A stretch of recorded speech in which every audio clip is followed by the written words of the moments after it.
Et bonsoir à tous, bienvenue sur la chaîne de CryptNap, j'espère que vous allez bien. On est le lundi 16 octobre 2023, il est presque 16 h, un peu tard pour aujourd'hui, mais j'ai bien fait d'attendre quand je vois la bougie de l'espace-temps qu'on a eu à l'instant T, quoi. Elle a vite été ravalée parce qu'elle est un peu insensée. On va revenir dessus pendant ce live. Enfin, c'est pas en live, mais moi je suis en live en tout cas. En tout cas, voilà, on a plutôt eu un retour baissier, et puis là on a une petite reprise verte cette semaine, on va regarder ça ensemble. Donc la semaine dernière, on s'est noté qu'on allait sûrement venir chercher les liquidations. Donc il y en avait deux intéressantes, hein. Donc la première, c'était celle qui était juste en dessous des 27 000 dollars grosso modo, qu'on allait sûrement faire quelque chose à ce niveau-là. On se l'était peut-être même noté, vous voyez, on avait noté un petit retour avec une flèche. Mais voilà, on avait mis en rouge qu'on pouvait certainement aller aussi plus bas et voir ce qui allait se passer. Grosso modo, ben ça a eu lieu, hein. On avait mis les conditions en fait, hein. Je pense en 1 heure, on avait dû se mettre des conditions, vous voyez, il fallait qu'on ait un 15 minutes, 1 heure, 15 minutes peut-être, une condition de divergence qui apparaisse. On l'a pas eu tout de suite. Vous voyez, quand on a cassé, on a commencé à. On l'a pas eu du tout même sur la cassure. Vous voyez la cassure franche. Derrière, on a cru l'avoir, mais bon, c'était pas marqué en vrai. Donc on en a une très très légère, mais on l'a pas sur le MACD. Et en fait, on l'avait potentiellement ici, mais on l'a pas eu non plus. Donc c'était vraiment le bout du jour. On n'a eu aucune divergence sur ces mouvements. Ils étaient forts et baissiers. Donc ce qu'il fallait chercher dans ce cas-là, ben, c'était rien. C'était juste se dire, côté order flow, est-ce qu'on a quelque chose qui nous convient au niveau setup à cet endroit-là pour dire qu'on va avoir une hausse. On reviendra juste après sur la mèche, hein. C'est pas... Elle a eu lieu là il y a quelques instants. On va faire un point dessus. Mais grosso modo, c'était de se dire, ok, on peut repartir à la hausse, jusqu'où on peut aller. Donc les points qu'on avait identifiés, c'était vraiment ceux-là, les deux résistances. Donc la première qui était obvious, on va dire, au niveau des 28 750, un peu moins, 28 600 dollars. Voilà, c'était vraiment dans cette zone, avec la résistance, où il y avait la résistance et toutes les liquidations ici des vendeurs. Et après la deuxième, bien sûr, qui était juste au-dessus, là-haut, au niveau des 30 000 dollars. Ben, on n'a rien eu, hein. Clairement, rien eu de tout ça.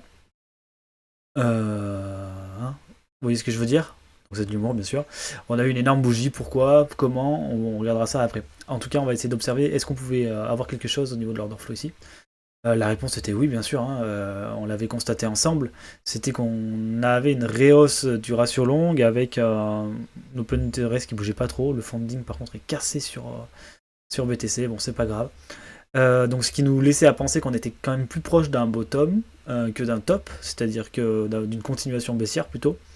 Et grosso modo, c'était confirmé ça s'est confirmé largement, hein. Donc là, on est en 4 heures, pardon. Hop, ça s'est confirmé largement lors de la baisse ici, où on a eu, hop, en 1 heure, tac, on a eu sur la grosse baisse ici, on a eu donc une fermeture de position, un funding qui s'était pas mal enfoncé, on a eu un petit retour funding positif quand même. Notamment à cause des liquidations short qui ne veulent pas apparaître non plus. Mais en tout cas, ça nous laissait à penser, surtout ici avec un plat qui s'était remis et avec un enfoncement du funding. Donc ici, si vous regardez bien, on a une augmentation des open interest avec un funding qui s'est écrasé, d'accord. Donc grosso modo, on avait des shorters qui se mettaient en position sur les altcoins, d'accord, parce que ici c'est seulement les alts. Donc grosso modo, ça nous disait, on risque d'avoir un retour aussi parce qu'il y a des singes qui sont en train de vendre les alts, enfin pas de les vendre, mais en tout cas de les shorter. Donc de prendre des positions vendeuses mais en levier, quoi. Et grosso modo, ici on avait une liquidation, hein, qui était venue chercher là, donc on se demandait où c'est qu'on allait s'arrêter au niveau de Bitcoin. Je voyais mal, on pouvait avoir un retour, hein, ici au 26 000, hein, largement. Mais on l'a pas eu. Et pourquoi? Bah, tout simplement parce qu'ici on a commencé à avoir un retour haussier ratio long, et donc on pouvait se dire qu'on allait repartir à la hausse. Après, repartir à la hausse autant que ça, franchement, c'était pas prévu aussi rapidement. C'est pas un vrai mouvement de toute façon.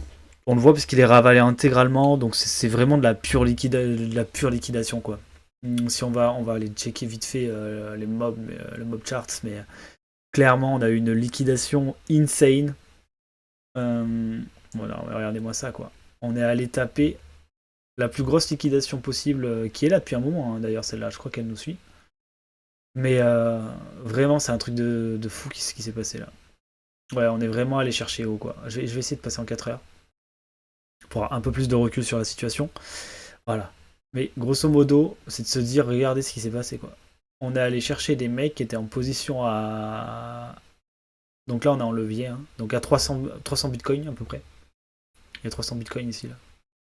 344, 409 bitcoins. Vous voyez, ils ont maintenu en plus. Ils l'ont maintenu, ils l'ont repoussé fortement. Donc clairement, grosse liquidation. Tout cela, ils sont fait rect, hein. Là, on parle de... Si vous regardez, c'est insane, hein. On parle de 100... Là où il y avait 344, mais il y avait 400. C'est ce qui a poussé, mais on parle de centaines de bitcoins, quoi. Parce qu'on a une à 191, 132, donc on a plus de 300 bitcoins. Là, il y avait 144. Donc ouais, on est à... Je sais pas, on est à 600, 700 bitcoins de liquidés sur cette bougie. Donc c'est ultra violent. C'est assez violent. Ouais. C'est un truc de singe. Et tout ça parce que il y a eu une fausse news.